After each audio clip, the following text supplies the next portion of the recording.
Assalamualaikum warahmatullahi wabarakatuh. Salam sejahtera, salam sehat untuk kita semua. Semoga juga teman-teman dalam keadaan baik-baik saja dan banyak yang masih menunggu ya. Terus bertanya-tanya setiap ketemu dengan saya, mengirim DM dan banyak juga pesan-pesan ya buat saya dari para penggemar tim nasional ya, menanyakan kapan sih Bung soal pelatih baru kita pengganti PK Patrick Kluivert setelah dipecat, dan ini dari mana sebenarnya. Jadi begitu penasarannya ya, walaupun sebenarnya banyak juga sudah tahu karena ketika mendengar apa yang dikatakan oleh Ketua Umum Pak Erick Thohir bahwa PSSI tidak akan terburu-buru ya, akan berhitung dengan benar, tidak mau seperti kecele lagi saat mendatangkan Patrick Kluivert, akan melihat semua CV-nya ya, data-data dia, bagaimana dia bisa membangun suatu arah perbaikan ya sebuah tim nasional,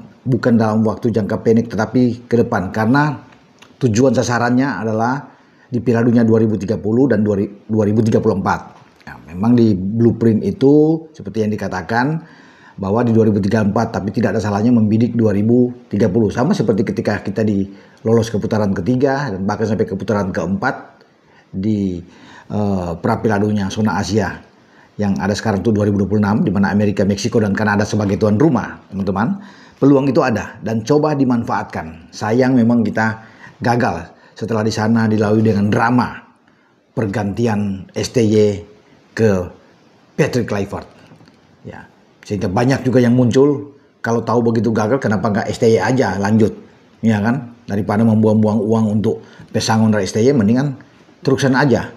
Siapa tahu akan berbeda ya, kalau memang melihat apa yang dilakukan oleh Patrick Kluivert yang banyak mengecewakan, terutama di putaran keempat kemarin saat menghadapi Arab Saudi dengan starting 11 yang memang banyak orang awam pun melihat bahwa ini pelatih yang bukan pelatih sebenarnya, walaupun sebenarnya dihuni oleh, di backup oleh nama-nama seperti Alex Pastu, Dani Lansat yang terus memberikan masukan, tapi memang sulit. Itulah yang terjadi dengan starting 11 lawan Arab, walaupun ada sedikit perubahan lawan Irak, tapi sudah telat karena kita kalah lawan Arab. Seandainya kita imbang saja kan mungkin akan lain situasi. Tapi oke, nasi sudah jadi bubur, sudah lewat ya. Dan PK sudah dipecat. Sekarang ke depannya kita menatap. Nah, itu yang saya bilang tadi, banyak teman-teman penggemar sepak bola terus menanyakan kepada saya soal sosok. Nah, saya melihat ya teman-teman, ketika STY itu sudah ditutup pintunya, tidak bisa masuk kembali, karena juga Pak Ketua sudah bilang STY maupun PK sudah masa lalu, biarlah semua itu berlalu ya, jangan diangkat-angkat lagi, diungkit. Kita perlu pelatih yang baru, oke ya, tapi siapa pelatih baru ini? Itu kan ya, banyak nama sudah beredar ya, mulai dari Jesus Casas, Timur Kapatse, Paulo Bento, banyak lah. Kalau dari Belanda muncul kan sebelumnya ada Louis van Gaal, bahkan ada mungkin bisa saja dengan Bert Marwitz, ada Philip Cocu, Giovanni van Bronckhorst, Bommel, ya, Anoeta, itu kan muncul semua nama-nama. Bahkan Akira Nishino dari Jepang juga muncul ya. Bahkan dalam pembicaraan saya dengan JJ penerjemah, kita tahu bersama Jeong Seok Seo dari Korea yang selama STY ada di Indonesia, dia terus mendampingi, mengatakan bahwa kalau bukan Korea, JJ bilang ini kepada saya, teman-teman, Jepang pilihan dia ya.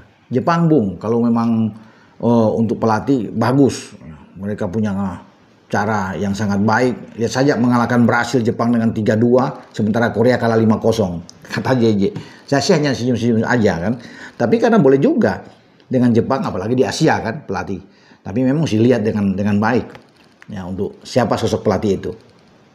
Tapi ini feeling saya teman-teman ya, kalau menurut saya ini akan dari Eropa ya, lebih dari Eropa, bukan orang Asia yang akan tampil ya. Banyak juga mengatakan bahwa dia harus tahu culture atau budaya Asia, atau dia sudah pernah menangani di klub-klub Asia atau di tim nasional Asia, kan itu yang muncul dengan Timur Kapatse, Uzbek, kemudian Jesus Casas yang juga diinginkan oleh Singapura ya.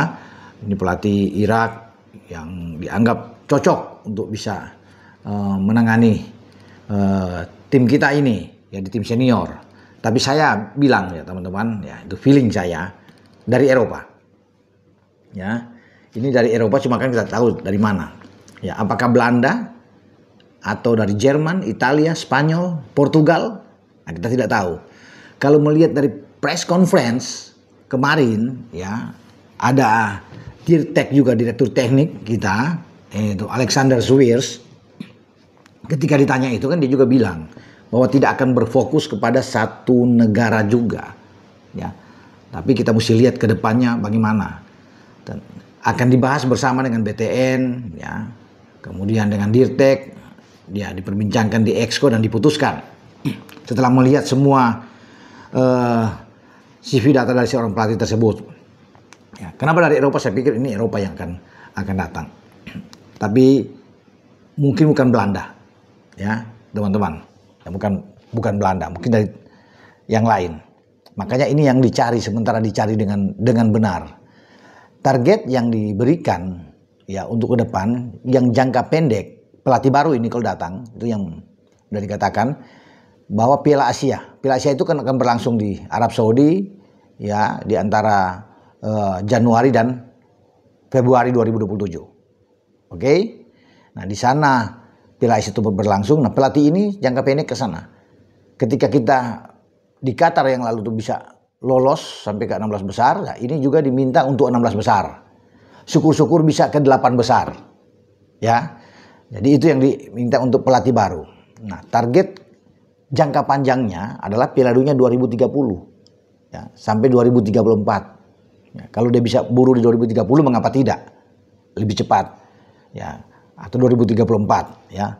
Tapi saya rasa dengan kondisi pemain-pemain yang ada saat ini, 2030 adalah sesuatu hal yang cocok untuk bisa mendapatkan jatah kita. Karena kan ini semakin banyak. FIFA ada 48 tim seperti akan tampil di 2026. Jadi ini bisa lah buat kita, kalau kita sudah bisa tembus sampai ke ronde ketiga dan bahkan bersaing di ronde keempat, ya hanya kalah 3-2 1-0 dari Irak. Jadi level kita sebenarnya sudah setara. Apalagi bicara dengan pemain, market value pemain-pemain kita bagus semua, ya.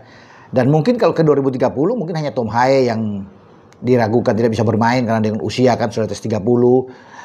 Pelupesi, Joe Pelupesi, Jordi Amat itu sulit. Kalau soal kiper sih gampang, mau umur 30, 35 masih bisa, ya. Karena kiper itu bisa sampai 40 tahun juga. Jadi kita punya dua kiper yang top, ya, Emil Audero dan Martin Pas. Di belakang Jai masih bisa bermain. Ya, Kevin Dix, apalagi Ole Romani, itu semua masih bisa ditampilkan. Tinggal menunggu apakah Ragnar ini akan terus berkembang dengan baik dan bisa main. Ya, mungkin Ragnar akan mencapai usia 30 juga. Ini karena tantangan ke depan banyak pemain-pemain muda kita yang bagus. Miliano, ya, Jonathans itu bagus yang ada, ya, Eliano Reinders. Ini kan pemain-pemain, Mauro Silstra yang masuk, kita masih punya pemain-pemain yang oke semua. Jadi kalau bicaranya masih muda-muda, apalagi dengan Marcelino kan, Ivar Jenner, Justin Hapner, Rizky Ridho, semua masih oke. Dean James masih bisa bermain, ya. Dan itu yang katanya Verdong masih bisa bermain di Piala Dunia, ya. Termasuk dengan Sandy Walsh, saya pikir dia masih bisa berkarir untuk Piala Dunia sampai 2030. Kalau Piala Asia itu semua tersedia, semua bisa main, termasuk Tom Haye dan Joe Pelupesi masih bisa main sampai di Piala Asia. Tapi yang ke Piala Dunia ini yang mereka belum ada. Makanya PSSI harus, atau pelatih baru harus mencari gelandang terbaik. Karena kita kehilangan dua untuk menghadapi Piala Dunia. Ada Joe Pelupesi dan juga dengan Tom Haye. Bahkan dengan Mark Klok pun sekarang sudah nggak mungkin akan dipakai sampai di Piala Dunia yang akan datang. Jadi gelandang kita itu bermasalah. Tapi kita masih punya Nathan Cho, ya, masih ada punya Ivar Jenner, masih bisa bermain di sana. Bahkan Calvin Verdong bisa didorong bermain di tengah. Itu masih oke lah untuk kita bisa katakan. Masih dari Kikam Buaya juga masih kita bisa pakai, ya. Jadi tapi perlu untuk tambah gelandang juga untuk ke depan, untuk menghadapi Piala Dunia memang. Dan itu akan menjadi tanggung jawab dari pelatih yang baru. Nah, kita akan tunggu pelatih seperti apa, ya, yang akan datang. Dan sekali lagi, ya teman-teman, ya kalau tidak salah ini dari Eropa. Itu menurut saya dari Eropa yang akan tampil, ya, untuk menangani tim nasional kita. Semoga ini menjadi kenyataan, tapi kita belum tahu siapa sosoknya. Oke? Dengan saya, Bung Roban. Ciao.